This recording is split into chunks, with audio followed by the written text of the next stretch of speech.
आज मैं लेकर के आई हूँ कहानी का 17वां भाग। अगर आपने इस कहानी के पिछले 16 भागों को नहीं सुना है तो उसका लिंक मैं डिस्क्रिप्शन बॉक्स में दे दूंगी। तो चलिए आगे की कहानी शुरू करते हैं। सभी लोग तैयार होकर गार्डन में आ चुके थे। शिवी को प्रिया ने वहां बनी स्टेज पर बैठा दिया था। प्रिया और नव्या शिवी के साथ ही थी। राहुल और आकाश भी वहीं बैठकर अपनी अपनी वाली को देख रहे थे। देख क्या तार रहे थे। शिवी हरे रंग का लहंगा पहनी हुई थी। वहीं प्रिया ने हल्के हरे रंग की साड़ी पहनी हुई थी। बालों को खुला छोड़ दिया था और कानों में बड़े बड़े झुमके, आंखों में काजल जो उसकी मोटी मोटी आंखों को और भी सुंदर बना रहा था। होठों पर रेड लिपस्टिक। आकाश तो उसे ऐसे देखकर सांस लेना ही भूल गया था। प्रिया ने आकाश की तरफ देखा जो आंखों में बेहिसाब प्यार लिए उसे ही देख रहा था। उसकी नज़रों की इंटेंसिटी देखकर प्रिया की नज़रें झुक गई। गाल शर्म से लाल हो गए। उसे ऐसे देखकर आकाश मुस्कुरा दिया। वही कोई था जो दोनों को ऐसे देखकर गुस्से और नफरत से जल रहा था। जी हाँ, आप सब समझ ही गए होंगे कि मैं किसकी बात कर रही हूँ। सही पकड़े, मोहिनी। खैर इसको जाने दो, हमारे दूसरे कपल को देखते हैं। राहुल एकटक शिवी को देख रहा था। वह दोनों एक दूसरे की आंखों में खोए हुए थे। दोनों को अपने आसपास क्या हो रहा था उसका कोई लेना देना नहीं था। वही आकाश और प्रिया जो उनके पास बैठे हुए थे दोनों को ऐसे देख मुस्कुरा दिए। आकाश और प्रिया ने नामे गर्दन हिलाई और राहुल ने शिवी को कंधे से पकड़कर हिलाया। फिर जाकर कहीं दोनों होश में आए। राहुल अपनी हरकत पर झेप गया और शिवी का चेहरा भी शर्म से लाल हो गया और मन में खुद को डांटते हुए बोली, क्या करती है शिवी? तू ऐसे कैसे सबके बीच उसे ऐसे बेसुध हुए देख सकती है? पर मैं क्या करूं? सारी गलती इस गोरिल्ला की है। इसे किसने बोला था इतना हैंडसम दिखने के लिए? यह बोलकर उसने एक बार और राहुल को देखा। आकाश धीरे से राहुल के पास आकर बोला, थोड़ा तो सब्र कर ले भाई, बस आज की रात है, कल तो यह हमेशा के लिए तेरी हो जाएगी, फिर जितनी मर्जी इसे ताड़ते रहना। उसकी बात सुनकर राहुल ने शिवी को देखा और बोला, सब्र ही तो नहीं हो रहा है, बस जल्दी से जल्दी इसे अपना बनाना चाहता हूँ, इसकी जिंदगी को खुशियों से भरना चाहता हूँ। इसने हमेशा हर हालात में मेरा साथ दिया है। तब जब मैं टूट गया था पर इसने मुझे संभाल लिया था और अब मेरी बारी है। यह बोलकर वह प्यार से शिवी की तरफ देखने लगा। शिवी जो मुस्कुराते हुए प्रिया से बात कर रही थी, उसकी नज़र जब राहुल पर पड़ी तो उसने इशारे से उसे पूछा, क्या हुआ? तो राहुल ने मुस्कुराते हुए नामे गर्दन हिलाई और उसे प्यार से देखने लगा। वही आकाश भी राहुल को देख रहा था। उसे अपनी बहन के लिए अफसोस हुआ था कि उसने अपनी सो कॉल्ड दोस्त के लिए राहुल जैसे हीरे को गंवा दिया था। लेकिन वह राहुल और शिवी के लिए खुश था। तभी अविनाश जी के कहने पर शिवी को मेहंदी लगनी शुरू हो गई। सबसे पहले नव्या ने उसे शगुन की थोड़ी सी मेहंदी लगाई और मेहंदी वाली उसे मेहंदी लगाने लगी। वही हमारे सत्यम बाबू अखिलेश जी के पास बैठे उनसे बातें करते हुए अपनी जाना को देख रहे थे, जो शिवी को मेहंदी लगाते देखकर बहुत खुश हो रही थी। उसे खुश देखकर हमारे सत्यम बाबू भी खुश थे। तभी नव्या जल्दी से उसके पास आई और उसका हाथ पकड़कर बोली, सत्या, मुझे भी मेहंदी लगवानी है। सत्यम ने उसके बालों को उसके कान के पीछे किया और उसका गाल सहलाकर बोला, प्रिंसेस, लगवा लो ना, तुम्हें किसने रोका है? नव्या, हाँ तो आप चलो ना मेरे साथ, क्योंकि मुझे समझ नहीं आ रहा है कि मैं कौन सी डिजाइन लगवाऊं। वहाँ बहुत सारी डिजाइनें हैं, इसलिए मैं कंफ्यूज हो रही हूँ। प्लीज आप मेरी मदद कर दो ना। यह बोलकर वह सत्यम का हाथ पकड़कर खींचने लगी। सत्यम ने मुस्कुराकर उसकी तरफ देखा और उसके साथ चला गया। सत्यम ने बहुत ही प्यारा सा डिजाइन उसे चूज करके मेहंदी वाली को दिया और उसे नव्या के हाथों पर लगाने के लिए कहा। मेहंदी वाली ने हाँ में गर्दन हिलाई और लग गई अपने काम पर। सत्यम वही उसके पास ही बैठ गया। वही प्रिया सारे मेहमानों को शिवी के पापा के साथ मिलकर देख रही थी कि कहीं कोई कमी ना रह जाए। वैसे तो सत्यम ने बहुत सारे सर्वेंट लगा रखे थे, पर कहते हैं ना कि थोड़ी फिक्र तो होती ही है। वही फिक्र शिवी के पापा को हो रही थी, इसलिए प्रिया भी उनके साथ सब देख रही थी। तभी आकाश उसके पास आया और उसका हाथ पकड़कर उसे लेकर स्टेज पर गया और वही शिवी के बगल में बैठा दिया। आकाश ने मेहंदी वाली को उसके हाथों में भी मेहंदी लगाने को कहा तो प्रिया एकदम से अपनी जगह से उठ गई और बोली, आप क्या कर रहे हैं आकाश जी? देखिए बाबा अकेले सब कर रहे हैं, मुझे उनकी हेल्प करने दीजिए। आकाश ने वापस उसे उसकी सीट पर बैठाया और बोला, तुम फिक्र मत करो, वह मैं सब देख लूँगा, तुम बस मेहंदी लगवाओ। यह बोलकर वह वहाँ से शिवी के बाबा के पास गया और उनके साथ मिलकर सारे मेहमानों को देखने लगा। प्रिया उसे ऐसे देखकर मुस्कुरा दी। वही आकाश का प्रिया की इतनी केयर करना मोहिनी को चुभ रहा था। उसने मन ही मन कुछ सोचा और हंसते हुए वहां से चली गई। खैर, हंसते हंसते सबकी मेहंदी हो गई। अब लंच का समय हो चुका था, पर दिक्कत यह थी कि सबके हाथों में मेहंदी थी, तो खाना कैसे खाएं। तभी सत्यम उठा और एक तरफ बढ़ गया। जब वह वापस आया तो उसके हाथों में खाने की प्लेट थी। सत्यम नव्या के पास बैठा तो खाना देखकर नव्या चहक उठी, क्योंकि उसे बहुत भूख लगी थी। उसे ऐसे बच्चों की तरह खुश होते हुए देखकर सब मुस्कुरा दिए। बाकी सब सत्यम को एकटक देख रहे थे, जो नव्या को बच्चों की तरह खाना खिला रहा था। सत्यम का ऐसा रूप सबने पहली बार देखा था, क्योंकि वह तो एक डेविल माफिया था जिसे सिर्फ और सिर्फ गुस्सा आता था। पर सबको यह नहीं पता था कि उसकी जाना ने उसे पूरी तरह बदल दिया था। सत्यम ने सबकी नज़रें खुद पर महसूस की तो बिना किसी को देखे बोला, मुझे देखने से अच्छा अपनी अपनी बीवियों को देखो, जो भूख से बेहाल हो गई है। तो उसकी बात सुनकर सब अपनी अपनी वाली के लिए खाना ले आए और उन्हें खिलाने लगे। अविनाश जी और अखिलेश जी यह सब देखकर मुस्कुरा दिए। खैर, सबने खाना खाया और अपने अपने रूम में आराम करने चले गए, क्योंकि शाम को संगीत था, इसलिए अभी आराम करना जरूरी था। सत्यम ने नव्या को देखा, जिसकी आंखें नींद से बंद हो रही थी, पर वह अपनी मेहंदी की वजह से आंखें खुली रखने की कोशिश कर रही थी। तभी सत्यम ने उसे अपनी गोद में उठा लिया और लेकर उसे अपनी रूम की तरफ बढ़ गया। सत्यम नव्या को रूम में लेकर आया और धीरे से बेड पर लेटा दिया। उसने नव्या के हाथों को संभाल कर बेड पर ऐसे रखा जिससे उसकी मेहंदी खराब ना हो। सत्यम वहीं बैठकर उसके चेहरे को देखने लगा। नव्या का सोता हुआ मासूम सा चेहरा देखकर सत्यम मुस्कुराया और बोला, मैंने कभी नहीं सोचा था कि यह खुशियाँ मैं भी इंजॉय कर पाऊंगा। मैंने तो हमेशा अपने काम से ही मतलब रखा था, पर तुम्हारी वजह से यह खुशियाँ मेरे जीवन में भी आई है। थैंक यू सो मच जाना, मेरी ज़िंदगी में आने के लिए, मुझे इन खुशियों से रूबरू करवाने के लिए। कभी सोचा नहीं था कि किसी से प्यार होगा मुझे, पर तुम्हारी मासूमियत के आगे यह माफिया भी हार मान गया। तुमसे इतना प्यार हो गया है जाना कि अब तुम्हारे बिना जीने के बारे में मैं सोच भी नहीं सकता, और ना ही सोचना चाहता हूँ। बस तुमसे प्यार और ढेर सारा प्यार करना चाहता हूँ। हमेशा तुम्हारे साथ रहना चाहता हूँ। तुम्हें अपने पास बेहद पास रखना चाहता हूँ, इतना कि मेरे बिना कोई तुम्हें देख तक ना सके। यह बोलकर सत्यम ने प्यार से नव्या का माथा चूमकर धीरे से उसके होठों को चूमा और पीछे हो गया। सत्यम ने देखा कि नव्या उस गाउन में बिल्कुल कंफर्टेबल नहीं है। सत्यम बेड से उठा और अलमारी में से अपनी एक शर्ट ले आया। उसने धीरे से नव्या को कमर से पकड़कर उठाया और उसके गाउन की जीप खोल दी। सत्यम ने धीरे से नव्या के गाउन को उससे अलग किया और उसे अपनी शर्ट पहना दी। फिर सत्यम ने नव्या का माथा चूमा और उसे ब्लैंकेट ओढ़ाकर खुद भी कपड़े चेंज करके उसके पास ही बैठकर लैपटॉप पर अपना काम करने लग गया। नव्या आराम से सो रही थी और सत्यम अपना काम करते करते बीच बीच में नव्या को देख लेता। वहीं दूसरी तरफ राहुल और शिवी फोन पर वीडियो कॉलिंग पर बात कर रहे थे। राहुल शिवी को उसकी मेहंदी दिखाने के लिए बोल रहा था, पर शिवी उसे मना कर रही थी। राहुल, या शिवी, दिखाना मेहंदी अपनी। शिवी, नहीं, पर क्यों? राहुल, मुझे अपना नाम ढूंढना है तुम्हारी मेहंदी में। शिवी, नहीं, अपना नाम तुम कल ढूंढना, और वैसे भी यही रस्म होती है। उसकी बात सुनकर राहुल बोला, पर मैं कल नाम ढूंढकर टाइम वेस्ट नहीं करना चाहता। शिवी, क्यों? कल तुम्हें और क्या करना है? राहुल, कल तो मुझे ढेर सारा प्यार करना है, इसलिए मैं तभी नाम ढूंढने के चक्कर में समय खराब नहीं करना चाहता। राहुल की बात सुनकर शिवी शर्मा गई। उसके गाल शर्म से लाल हो गए थे। उसने अपना चेहरा झुका लिया। उसके शर्म से लाल गालों और झुकी पलकों को देखकर राहुल मुस्कुरा दिया, पर फिर बोला, देख, तू कल यह ज़्यादा शर्माने वरमाने का काम मत करना, क्योंकि मैं नहीं चाहता कि कल थोड़ा सा भी समय किसी चीज़ में खराब हो, वरना। शिवी, जो राहुल की बातें सुनकर शर्मा रही थी, वह बोली, वरना क्या? राहुल, वरना मैं तुम्हें डबल ट्रिपल प्यार करूँगा, या उससे भी ज़्यादा। उसकी बात सुनकर शिवी शर्माते हुए मुस्कुरा दी, तो राहुल भी उसे देखकर मुस्कुरा दिया और बोला, I love you Shivi. I love you so much Shivi, I love you too. ऐसे ही दोनों अपनी प्यार भरी बातें करते रहे और अपने आने वाले कल के सपने देखते रहे।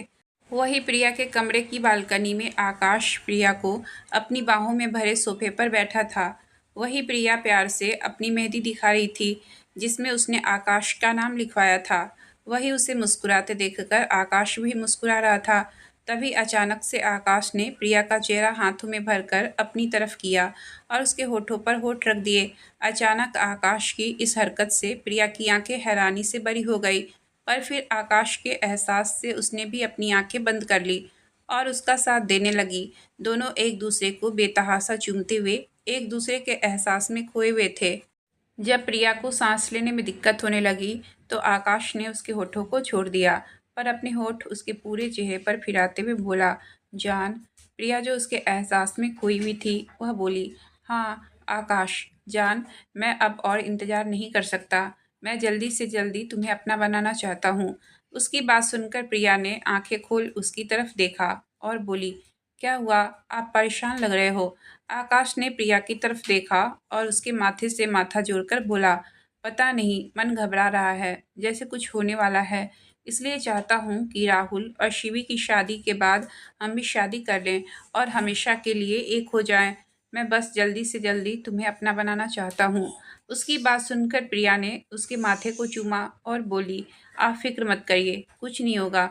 जब तक हम साथ हैं किसी को कुछ नहीं होने देंगे, और मैं तो आपकी ही हूँ, वह भी हमेशा के लिए। आप जब चाहें मुझे अपना बना सकते हैं। आकाश ने उसकी गाल को सहलाया और बोला, मुझे पता है कि तुम बस मेरी हो और मैं तुम्हारा, वह भी हमेशा के लिए। पर मैं तुम्हें पूरे हक से अपना बनाना चाहता हूँ, ताकि कोई भी हमारे पाक पवित्र रिश्ते को गलत ना समझे। उसकी बात सुनकर प्रिया नम आंखों से मुस्कुरा दी। वही आकाश ने उसे अपने सीने से लगा लिया।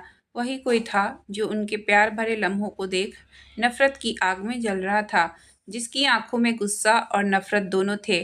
वह बस प्रिया को गुस्से और नफरत से घूर रही थी। वह थी मोहिनी, जो आउट हाउस की छत पर थी। वहां से प्रिया के रूम की बालकनी साफ दिखाई दे रही थी। मोहिनी ने जब आकाश को प्रिया के इतने करीब देखा तो उसके तन बदन में आग लग गई। उसने नफरत से प्रिया को घूरा और खुद से बोली, बस आज की रात, कल का सूरज तुम नहीं देख पाओगी, फिर आकाश को मेरा होने से कोई नहीं रोक पाएगा। यह बोलकर वह पैर पटकते हुए वहां से चली गई। वही उसे जाते देखकर आकाश ने तिरछी नजर से देखा और टेढ़ा मुस्कुरा दिया। दरअसल उसने मोहिनी को पहले ही देख लिया था, जो प्रिया को घूर रही थी। इसलिए आकाश ने उसे दिखाने के लिए उसके सामने प्रिया को अपने इतने करीब किया कि उसको पता चल जाए कि आकाश बस अपनी जान का है। कोई भी उन दोनों को अलग नहीं कर सकता। आकाश मोहिनी के सभी कारनामों को जानता है। वह क्या करने की कोशिश कर रही है, वह भी उसे सब पता है, और वह खामोश बस इसलिए है कि वह शादी में कोई परेशानी नहीं करना चाहता था। अब तक तो वह मोहिनी को जिंदा जमीन में गाड़ चुका होता। खैर, समय बीता और शाम का समय भी आ गया। जब सब संगीत के लिए तैयार हो रहे थे, संगीत का फंक्शन घर के हॉल में रखा गया था। पूरा हॉल बहुत खूबसूरती से संगीत के लिए सजाया गया था। मेहमान आ रहे थे, जिनका स्वागत अविनाश जी और अखिलेश जी कर रहे थे। बाकी सब अपने अपने रूम में तैयार हो रहे थे। पूरा राठौर मेंशन लाइटों से जगमगा रहा था। हॉल में बहुत अच्छी डेकोरेशन की हुई थी। एक तरफ खाने पीने का इंतजाम था तो एक तरफ डीजे वाले थे। पार्टी में धीमा धीमा संगीत बज रहा था। अविनाश जी और अखिलेश जी मेहमानों का स्वागत कर रहे थे। तभी स्टेज पर आकाश की आवाज़ आई, वेलकम लेडीज एंड जेंटलमैन, आप सबका स्वागत है कि आप हमारी खुशियों में शामिल होने अपना कीमती समय निकाल कर आए। प्रिया, आज हमारे मोस्ट हैंडसम मैन और मोस्ट ब्यूटीफुल गर्ल का संगीत है। वैसे तो यह दोनों बचपन के दोस्त हैं, इसलिए एक दूसरे को अच्छे से जानते और समझते हैं, और मोस्ट इम्पॉर्टेंट, इन्हें एक दूसरे के अलावा और कोई भी झेल नहीं सकता। आकाश, इसलिए इन्होंने सोचा कि कोई और तो इन्हें झेल नहीं सकता, इसलिए इन्होंने एक दूसरे से शादी करने का फैसला किया, क्योंकि यह दोनों ही एक दूसरे को झेल सकते हैं। उसकी बात पर सब हंसने लगते हैं तो प्रिया बोलती है, यह जोक्स था। यह दोनों भले ही बचपन के दोस्त हैं, एक दूसरे से बहुत लड़ते भी हैं, फिर भी एक दूसरे से बहुत प्यार करते हैं। तो चलिए स्वागत करते हैं राहुल और शिवी का। इसी के साथ एक स्पॉटलाइट सीढ़ियों पर पड़ती है, जहां पर राहुल और शिवी एक दूसरे का हाथ पकड़कर खड़े थे। उन्हें देखकर सब लोग तालियां बजाने लगे। राहुल और शिवी एक दूसरे को देखकर मुस्कुराए और सीढ़ियों से नीचे आने लगे। वह दोनों जाकर वहां रखे सोफे पर बैठ गए। तभी आकाश बोला, वैसे कुछ सुना सुना नहीं लग रहा। प्रिया, लग तो रहा है। आकाश, तो फिर क्यों ना कुछ धमाकेदार करें। प्रिया, जरूर। तो आ रहे हैं सबसे पहले हमारे प्यारे से दादू। वैसे एक बात बता दूं, यहाँ पर एक नहीं दो दो दादू हैं जो कॉलेज टाइम से एक साथ हैं और अपनी इस दोस्ती को दिखाने आ रहे हैं। जोरदार तालियों से स्वागत कीजिए हमारे दोनों दादू, अविनाश दादू और अखिलेश दादू का। सभी जोर जोर से तालियां बजाते हैं। उसी के साथ सारी लाइटें बंद हो जाती है और स्टेज पर लाइट का फोकस पड़ता है जहां पर अविनाश जी और अखिलेश जी खड़े थे। उसी के साथ गाना शुरू होता है। यह दोस्ती हम नहीं तोड़ेंगे, तोड़ेंगे दम मगर तेरा साथ ना छोड़ेंगे। यह दोस्ती हम नहीं तोड़ेंगे।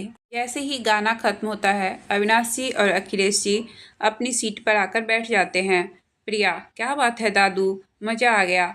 आकाश, हाँ बिल्कुल, और हम चाहते हैं आपकी यह दोस्ती हमेशा बनी रहे। प्रिया, चलो आगे बढ़ते हैं, अब बारी है। यह बोलकर वह इधर उधर देखने लगती है तो आकाश उसे देखकर बोलता है, क्या हुआ, किसे ढूंढ रही हो, और अगला कौन है, किसकी परफॉर्मेंस है। प्रिया, अरे उन्हें ही तो ढूंढ रही हूँ जिनकी परफॉर्मेंस है, पर वह तो कहीं दिखाई ही नहीं दे रहे हैं। उसकी बात सुनकर आकाश बोलता है, ऐसा कौन है। प्रिया कुछ बोलती उससे पहले ही सारी लाइटें बंद हो जाती है और एक स्पॉटलाइट स्टेज पर पड़ती है जहाँ एक लड़का अपनी बाहों में एक लड़की को लिए हुए खड़ा था। सब उन्हें देखने लगते हैं। तभी एक बहुत प्यारा गाना चलता है जिसकी धुन पर वह लड़का उस लड़की के साथ डांस करने लगता है। वह लड़की भी उसके कदम से कदम मिलाते हुए डांस कर रही थी। जन्म जन्म साथ चलना यूं ही, कसम तुम्हें कसम आके मिलना यूं ही, एक जान है भले दो बदन हो जुदा, मेरी हो के हमेशा ही रहना, कभी न कहना अलविदा। मेरी सुबह हो तुम ही और तुम ही हो शाम, तुम दर्द हो तुम ही हो आराम। गाना खत्म हो चुका था पर सामने खड़ा कपल अभी भी एक दूसरे की आंखों में खोया हुआ था। बाकी सभी शॉक्ड थे क्योंकि किसी ने भी एक्सपेक्ट नहीं किया था कि अपने गुस्से और एरोगेंस के लिए जानने वाला सत्यम राठौर इतने रोमांटिक सॉन्ग पर इतना रोमांटिक डांस भी कर सकता है। जी हाँ, यह कपल कोई और नहीं, हमारे सत्यम बाबू और उनकी जाना थे। दोनों अभी भी एक दूसरे की आंखों में खोए हुए थे। तभी तालियों की आवाज़ से दोनों होश में आते हैं। सबको देखकर नव्या उससे अलग होने को ही, क्योंकि इतने लोगों के सामने सत्यम के इतने करीब पता नहीं क्यों उसे बहुत शर्म आ रही थी। पर हमारे सत्यम बाबू मतलब नव्या के सत्या ने उसे खुद से अलग नहीं होने दिया, बल्कि उसकी कमर और टाइट पकड़ उसे खुद से सटा लिया और प्यार से उसका माथा चूम लिया। वही नव्या को इतनी शर्म आ रही थी कि उसने अपना चेहरा सत्यम के सीने से छुपा लिया। उसे ऐसे देखकर सत्यम मुस्कुरा दिया और उसे लेकर स्टेज से नीचे आ गया।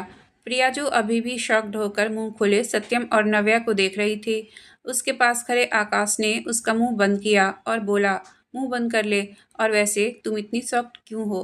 प्रिया बिना उसे देखे बोली, क्या यह सच में सत्यम बॉस हैं या मैं कोई सपना देख रही हूँ।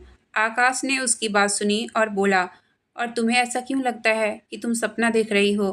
प्रिया, क्योंकि मैंने बॉस को हमेशा गुस्सा करते या फिर सीरियस मूड में ही देखा है, पर इस रूप में वह बहुत अच्छे लग रहे हैं। उसकी बात सुनकर सब मुस्कुरा दिए। तभी आकाश बोला, हाँ मानता हूँ, यह हमेशा सीरियस रहता है, पर मेरे दोस्त की ज़िंदगी में कोई है जिससे यह बहुत प्यार करता है, इसलिए खुश है। वैसे तुम यह छोड़ो, इससे पहले या फिर अपना रौद्र रूप में आए, हम आगे बढ़ते हैं। प्रिया, तो चलिए अब उन्हें बुलाते हैं जिनके संगीत के लिए आज हम यहाँ इकट्ठा हुए हैं। हमारे होने वाले दूल्हे राजा और उनकी दुल्हनिया। सभी जोरदार तालियां बजाते हैं। राहुल सीवी का हाथ पकड़कर स्टेज पर आता है। तभी एक प्यारा सा गाना बजता है, मुझे इतना बताए कोई, कैसे तुझसे दिल न लगाए कोई, रब्बा ने तुमको बनाने में कर दी है हुस्न की खाली तिजोरियाँ। काजल की सियाही से लिखी है तूने जाने कितने की लव स्टोरियाँ, केसरिया तेरा इश्क है पिया। सब लोग बहुत जोरदार तालियां बजाते हैं। राहुल और शिवी एक दूसरे का हाथ पकड़े ही स्टेज से नीचे आ जाते हैं और अपनी सीट पर बैठ जाते हैं। सत्यम अपने भाई को खुश देखकर बहुत खुश था। वही उसके पास खड़ी उसकी जाना भी राहुल और शिवी का परफॉर्मेंस देखकर खुश हो रही थी। सत्यम ने उसे इतना खुश देखा तो वह भी मुस्कुरा दिया और उसका हाथ कसकर पकड़ अपने होठों से लगा लिया। वही उसके ऐसे अचानक किस करने से नव्या हैरानी से उसे देखने लगी, पर सत्यम तो मुस्कुराकर उसे देख रहा था। नव्या ने भी कुछ नहीं, बस आगे बढ़कर उसके गाल पर होठ रख दिए और फिर सामने देखने लगी। वही कोई था जो उन्हें अपनी जहर उगलती आंखों से घूर रहा था। रिया जो अपनी माँ सरिता जी के साथ खड़ी थी, वह उन दोनों को बहुत ही गुस्से और नफरत से देख रही थी। वह उन दोनों को देखते हुए ही खुद से बोली, बस कुछ दिन और, फिर इस पागल नव्या को इसकी असली जगह पहुंचा कर ही रहूंगी। मुझे पता है सत्यम, तुम कभी मुझे नहीं अपनाओगे, पर अगर मुझे मेरा प्यार नहीं मिला तो तुम्हें भी नहीं मिलेगा। मुझे ठुकरा कर तुमने इस पागल को चुना ना, तो अब तुम भी अपने प्यार के लिए तड़पोगे जैसे मैं तड़पती हूँ। यह बोलकर वह फिर सामने देखने लगी। ऐसे ही धीरे धीरे और भी परफॉर्मेंस हुई। तभी आकाश बोला, वैसे एक और परफॉर्मेंस बाकी है, पर यह सरप्राइज है, तो चलिए देखते हैं अपनी अगली परफॉर्मेंस। एक बार सारी लाइट्स बंद हो गई और स्टेज पर फोकस लाइट पड़ी जहां आकाश और प्रिया खड़े थे। तभी डीजे वाले ने आकाश के इशारे पर एक बहुत प्यारा सा गाना चलाया। आकाश ने प्रिया की कमर पर हाथ रखा और उसे खुद के करीब कर लिया और उसे देख गाने के साथ गाते हुए डांस करने लगा कि रब्बा जानदा तेनू कितनी मोहब्बत दिल करदा। जैसे ही गाना खत्म हुआ, जोरदार तालियों की आवाज़ आई और प्रिया और आकाश जो एक दूसरे की आंखों में खोए हुए थे, वह होश में आए। प्रिया जल्दी से उससे अलग होकर वहां से भाग गई। वही आकाश ने भी अपने बालों में हाथ घुमाया और वापस अपनी जगह पर माइक लेकर खड़ा हो गया और बोला, मेरी पार्टनर तो मुझे छोड़कर भाग गई। वैसे चलिए, कोई बात नहीं, आना तो उसे मेरे पास ही है। अब आकाश ने इतना ही कहा था कि एक बार फिर सारी लाइट्स बंद हो गई। चारों तरफ अंधेरा हो गया। तभी आकाश माइक में बोला, अब क्यों लाइट बंद कर दी? अब तो सारी परफॉर्मेंस खत्म हो गई है। तभी उस अंधेरे में एक आवाज़ आई, आपको किसने कहा कि सारी परफॉर्मेंस खत्म हो गई है? अभी एक और परफॉर्मेंस बाकी है। इसी के साथ ही म्यूजिक स्टार्ट हुआ और स्टेज पर लाइट चालू हो गई। वहाँ 3 लड़कियाँ खड़ी थी। सत्यम और राहुल ने पहले स्टेज पर देखा और फिर अपने पास देखा। नव्या और शिवी वहाँ से गायब थी। तभी गाना बजा, अरे लड़की ब्यूटीफुल कर गई चूल, देख तेरा रंग सांवला हुआ बावला, लड़की नहीं है तू है गरम मामला। सत्यम, आकाश और राहुल तो स्टेज पर देखकर हैरान रह गए। प्रिया और शिविका तो ठीक है, पर नव्या को ऐसे देखना सत्यम के लिए शॉकिंग था। तीनों लड़कियां अपनी अदाओं के जलवे लड़कों पर बिखेर रही थी। गाना खत्म होते ही सबने जोरदार तालियां बजाई, जिसकी आवाज़ से आकाश, सत्यम और राहुल होश में आए। तीनों लड़कियां स्टेज पर थी। किसी का भी ध्यान ऊपर की तरफ नहीं गया, जहां से झूमर धीरे धीरे नीचे की तरफ आ रहा था। तभी शिवी और प्रिया आकाश के पास चली गई। वही नव्या वही खड़ी होकर सत्यम को देखने लगी, जो प्यार से बस उसे ही देख रहा था। तभी उसकी नज़र ऊपर की तरफ गई, जहां से झूमर नीचे आ रहा था। सत्यम की आंखें डर से भरी हो गई। एक पल को उसे लगा कि उसकी धड़कन रुक गई हो। वह जल्दी से स्टेज की तरफ भागा और चिल्लाया, जाना, हटो वहां से। सब लोग उसे देखने लगे। वही नव्या को तो कुछ समझ ही नहीं आया। तभी झूमर एक जोरदार आवाज के साथ नीचे गिरा और उसके कांच के टुकड़े चारों तरफ फैल गए। एक जोरदार आवाज के साथ झूमर नीचे गिर गया। चारों तरफ खामोशी छा गई। झूमता कांच चारों तरफ बिखरा हुआ था। सब हैरानी से अपने सामने देख रहे थे। तभी आकाश और राहुल भागकर झूमर की तरफ गए। उन्होंने सत्यम को देखा, जो एक तरफ गिरा हुआ था। उन्होंने जल्दी से सत्यम को उठाया। सत्यम उठा और इधर उधर देखने लगा, जैसे किसी को ढूंढ रहा हो। आकाश जो उसे ही देख रहा था, वह बोला, सत्यम तू ठीक है ना? उसकी बात सुनकर राहुल भी बोला, हाँ भाई, आपको कहीं लगी तो नहीं? पर सत्यम ने कोई जवाब नहीं दिया। वह अब भी इधर उधर देख रहा था।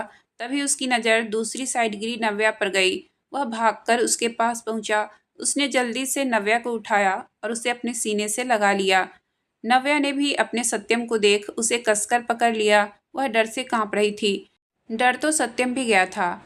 आज अगर वह वक्त पर उस झूमर को नीचे गिरते हुए नहीं देखता तो क्या होता, यही सोच सोचकर उसका दिल बैठा जा रहा था कि अगर यह झूमर उसकी जाना पर गिर जाता तो। नहीं, वह ऐसा कभी नहीं होने देता। यही सब सोचते हुए उसने खुद को संभाला और नव्या को खुद से अलग कर उसे ऊपर से नीचे तक देखते हुए बोला, तुम ठीक हो ना प्रिंसेस? कहीं लगी तो नहीं? नव्या ने कुछ नहीं कहा, बस रोती रही। वह बहुत डर गई थी। सत्यम ने उसे ऊपर से नीचे तक देखा। उसे सही सलामत देखकर सत्यम की जान में जान आई। उसने फिर नव्या को अपने सीने से लगा लिया और उसके बालों को सहलाते हुए उसे शांत करवाने लगा। अविनाश जी और अखिलेश जी वही उनके पास आ गए थे। तभी शिवी की नज़र सत्यम के हाथ पर गई, जहाँ से खून निकलकर जमीन पर गिर रहा था। दरअसल सत्यम ने जब झूमर को नव्या पर गिरते हुए देखा तो उसकी तरफ भाग गया। उसने वहां से हटने के लिए भी कहा, पर नव्या को उसकी बात समझ ही नहीं आई। सत्यम ने वहां पहुंचकर उसे एकदम से साइड को धक्का दे दिया।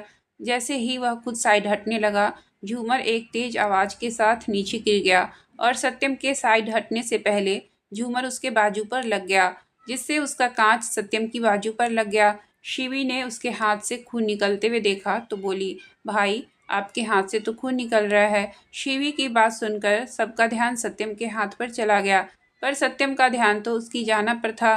तभी राहुल भी बोला, हाँ भाई, आपके हाथ से बहुत खून बह रहा है। उसकी बात सुनकर नव्या ने भी सत्यम से अलग होकर सत्यम के हाथ को देखा, जो खून से सन चुका था। सत्यम ने नव्या को अपने हाथ की तरफ देखते हुए देखा तो बोला, नहीं, मैं ठीक हूँ। उसकी बात सुनकर आकाश बोला, ऐसे कैसे ठीक है?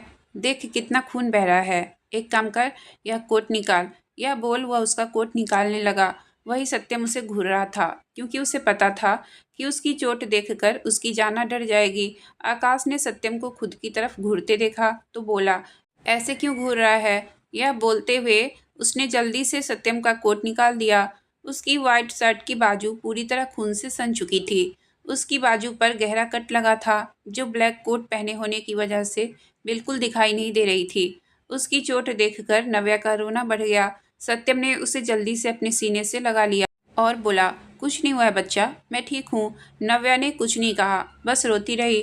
उसे रोता देखकर सत्यम ने एक बार और घूरकर आकाश को देखा तो अब आकाश समझ गया कि क्यों वह कोट निकालने से मना कर रहा था, पर अब वह कुछ नहीं कर सकता था। कुछ टाइम बाद सब सत्यम के रूम में थे, जहाँ सत्यम सोफे पर बैठा हुआ था और डॉक्टर उसके जख्म को साफ कर पट्टी कर रहे थे, पर उसका पूरा ध्यान तो उसकी जाना पर था, जो अखिलेश जी के गले लगे बहुत बुरी तरह से रो रही थी। दरअसल जब डॉक्टर ने सत्यम का जख्म साफ किया तो उसने देख लिया था। सत्यम की बाजू पर इतना गहरा कट देखकर नव्या को बहुत रोना आ रहा था। वही सत्यम को अपनी चोट से इतना दर्द नहीं हो रहा था, जितना अपनी जाना को रोते देखकर हो रहा था। उसने डॉक्टर की तरफ देखा और दांत पीसते हुए बोला, और कितना टाइम लगेगा? उसकी आवाज़ सुनकर और गुस्से से लाल आंखें देखकर डॉक्टर डर गया, पर हिम्मत करके बोला, बस 2 मिनट सर। सत्यम ने कुछ नहीं कहा, फिर नव्या की तरफ देखने लगा। रिया भी वही मौजूद थी, जो नव्या को नफरत से घूरते हुए सोच रही थी, अच्छा होता अगर आज वह झूमर इसके ऊपर गिर जाता तो सारा किस्सा ही खत्म हो जाता, फिर मेरा सत्यम हमेशा के लिए मेरा हो जाता। वही मोहिनी की हालत खराब हो रही थी, उसे समझ नहीं आ रहा था कि वह क्या करे। दरअसल मोहिनी ने ही उस झूमर की रस्सी को काटकर ढीला किया था। वह प्रिया को चोट पहुंचाना चाहती थी, पर उसे नहीं पता था कि वहां नव्या आ जाएगी और उसे बचाते बचाते सत्यम को चोट लग जाएगी। वह सोच रही थी कि अगर उसकी हरकत के बारे में किसी को पता चल गया तो पता नहीं उसका क्या होगा, क्योंकि ऑलरेडी आकाश ने उसे वार्निंग दी थी। डॉक्टर ने सत्यम के जख्म को साफ कर उस पर दवाई लगाई और पट्टी कर दी। सत्यम उस समय शर्टलेस सोफे पर बैठा हुआ था और उसके एक हाथ पर पट्टी की हुई थी। डॉक्टर के दूर होते ही वह जल्दी से अपनी जगह से उठा और नव्या की तरफ बढ़ गया। उसने उसे अखिलेश जी से अलग किया और अपने सीने से लगा लिया। उसके सीने से लगकर नव्या का रोना और बढ़ गया। सत्यम ने उसके बालों को सहलाया और बोला, क्या हुआ मेरा बच्चा, इतना क्यों रो रहा है? देखो तो मैं बिल्कुल ठीक हूँ। उसकी बात सुनकर नव्या ने उसकी तरफ देखा और उसके हाथ की तरफ, जिस पर पट्टी बंधी हुई थी। नव्या ने धीरे से उसकी पट्टी बंधे बाजू पर अपने हाथ से धीरे से छुए और रोते हुए बोली, आपको दर्द हो रहा है? यह सब वह बहुत अटक अटक कर बोल रही थी। सत्यम ने उसके आंसू साफ किए और उसका चेहरा हाथों में लेकर बोला, हाँ दर्द हो रहा है बच्चा, बहुत दर्द हो रहा है, लेकिन इस चोट की वजह से नहीं, बल्कि तुम्हारी आंखों से निकले आंसुओं की वजह से यहाँ दर्द हो रहा है। यह बोलकर उसने अपने दिल पर हाथ रख लिया। नव्या ने उसकी बात सुनी तो जल्दी से अपने आंसू साफ करके बोली, अब नहीं रोऊंगी और फिर आपको दर्द भी नहीं होगा। सत्यम, दैट्स लाइक माई प्रिंसेस। यह बोलकर उसने नव्या का माथा चूम लिया और उसे फिर से अपने सीने से लगा लिया। उनका प्यार देखकर बाकी सब बहुत खुश हो रहे थे। वही रिया का चेहरा जलन और नफरत की वजह से काला पड़ गया था। उसे वहां खड़े रहना मुश्किल हो रहा था, इसलिए वह पैर पटकते हुए वहां से चली गई। बाकी सब भी सत्यम को अपना ख्याल रखने का बोलकर चले गए। संगीत का फंक्शन वैसे भी खत्म हो चुका था, इसलिए मेहमान भी जा चुके थे, इसलिए बाकी सभी अपने अपने रूम में सोने चले गए। आकाश और राहुल स्टडी रूम में चले गए। वही सत्यम के रूम में सत्यम ने नव्या को शांत करवाया और उसे लेकर बेड पर लेट गया। किसी तरह से उसने नव्या को सुलाया और खुद उठकर उसके माथे को प्यार से चूमकर रूम से निकलकर स्टडी रूम में चला गया। सत्यम स्टडी रूम में पहुंचा और अपनी सीट पर बैठ गया। कुछ देर पहले नव्या के साथ जो उसके चेहरे पर वार्म एक्सप्रेशन थे, अब उसके उल्टा उसका चेहरा बिल्कुल सख्त और भावहीन था। राहुल और आकाश जो उसका वही वेट कर रहे थे। सत्यम को देखकर एक पल को तो वह भी डर गए। सत्यम ने उन्हें देखा और बोला, कुछ पता चला? आकाश ने हाँ में गर्दन हिलाई तो राहुल ने लैपटॉप ओपन कर सत्यम की तरफ घुमा दिया। लैपटॉप पर सीसीटीवी कैमरा की वीडियो चल रही थी, जिसमें मोहिनी सबसे छुपाकर सबसे ऊपर के फ्लोर पर जा रही थी। उसके हाथ में कुछ था जिसे वह छुपा रही थी। तभी उसने वहां पहुंचकर झूमर की रस्सी को थोड़ा सा कट कर दिया, जिससे धीरे धीरे वह रस्सी टूटने लगी। यह तब का वीडियो था जब प्रिया और आकाश का परफॉर्मेंस चल रहा था। मोहिनी को पता था कि इसके बाद तीनों लड़कियों की परफॉर्मेंस थी, जो सबके लिए सरप्राइज था, पर मोहिनी को इस बारे में पहले से ही पता था। वीडियो देखकर सत्यम की आंखें गुस्से से लाल हो गई और हाथों और माथे की नसें उभर आई। उस समय वह इतना भयानक लग रहा था जैसे नर्क का देवता हो। उस रूप में अगर उसकी जाना उसे देखती तो डरकर बेहोश हो जाती। खैर, यह तो बाद की बात है। सत्यम ने लैपटॉप बंद किया और बिना ऊपर देखे बोला, इसे डार्क हाउस पहुंचाओ। राहुल ने हाँ में गर्दन हिलाई और वहां से चला गया। आकाश ने सत्यम के कंधे पर हाथ रखा और बोला, शांत हो जाओ और इसे सजा मैं दूंगा। इसने मेरी जान को नुकसान पहुंचाने की कोशिश की है। आकाश ने मोहिनी की बात याद करते हुए कहा, जो रस्सी काटते समय बोल रही थी, बस कुछ देर और प्रिया, फिर तुम हमेशा के लिए आकाश की जिंदगी से चली जाओगी।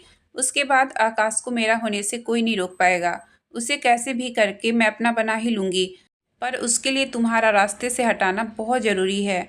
यह बोलकर उसने झूमर की रस्सी थोड़ी सी काट दी।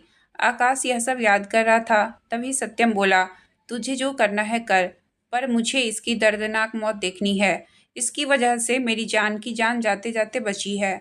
अगर आज इसे कुछ हो जाता तो मैं पूरी दुनिया को तबाह कर देता। इसकी वजह से मेरा बच्चा आज इतना रोया है, उसे इतनी तकलीफ हुई है। इससे कहीं ज़्यादा तकलीफ मैं इसे सहते हुए देखना चाहता हूँ। आकाश ने हाँ में गर्दन हिलाई तो सत्यम उठकर अपने कमरे की तरफ चला गया। आकाश भी अपने रूम की तरफ चला गया। सत्यम जब अपने रूम में पहुंचा तो उसकी नज़र बेड पर सोई हुई अपनी जाना पर गई, जो अब उसकी जान बन गई थी। नव्या तकिया को पकड़े आराम से सो रही थी। दरअसल जाने से पहले सत्यम ही उसके दोनों तरफ तकिया रख के गया था, क्योंकि उसे पता था जब नव्या को यह एहसास होगा कि उसके पास कोई नहीं है तो वह उठ जाएगी। इसलिए सत्यम ने उसके दोनों तरफ तकिया लगा दिया था, ताकि उसे एहसास ना हो वह बिस्तर पर अकेली है। सत्यम दरवाजा बंद करके उसके पास गया और बेड पर लेट गया। उसने नव्या को उठाकर अपने ऊपर लिटा लिया। हालांकि उसे अपने हाथ में थोड़ा दर्द महसूस हो रहा था, पर उसकी जाना के सामने यह दर्द कुछ भी नहीं था। कुछ ही देर में वह भी नींद की आगोश में चला गया। आज की कहानी मैं यहीं तक रहने देती हूँ। इससे आगे की कहानी मैं कल लेकर आऊँगी। अगर आपको कहानी अच्छी लगी हो तो प्लीज़ वीडियो को लाइक और चैनल को सब्सक्राइब करें। आपका बहुत बहुत धन्यवाद।